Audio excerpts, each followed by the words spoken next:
जिल्हा परिषद आणि पंचायत समितीच्या निवडणुकांचा निकाल नुकताच जाहीर झाला। यामध्ये उसगाव जिल्हा परिषद आणि पंचायत समिती सदस्यपदी भाजपच्या उमेदवारांचा विजय झाला। या सदस्यांनी कार्यकर्त्यांसमवेत गुरुवारी चॅनल बी चे व्यवस्थापकीय संचालक पृथ्वीराज महाडिक यांची भेट घेतली। या दरम्यान नूतन सदस्यांचा सत्कार झाला। जिल्हा परिषद आणि पंचायत समितीच्या निवडणुका चुरशीनं पार पडल्या। या निवडणुकीत महायुतीनं घवघवीत यश मिळवलंय।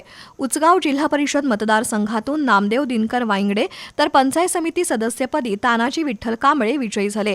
गुरुवारी या सदस्यांनी समर्थकांसह चॅनेल बी चे व्यवस्थापकीय संचालक पृथ्वीराज महाडिक यांची भेट घेतली। निवडणुकीत खासदार धनंजय महाडिक, आमदार अमल महाडिक आणि पृथ्वीराज महाडिक यांनी पाठबळ दिल्यामुळे आपला विजय सुकर झाल्याची भावना विजयी उमेदवारांनी व्यक्त केली। दरम्यान पृथ्वीराज महाडिक यांच्या हस्ते जिल्हा परिषद सदस्य नामदेव वाईंगडे आणि पंचायत समिती सदस्य तानाजी कांबळे, उचगाव ग्रामपंचायत सदस्य रमेश वाईंगडे यांचा सत्कार करण्यात आला।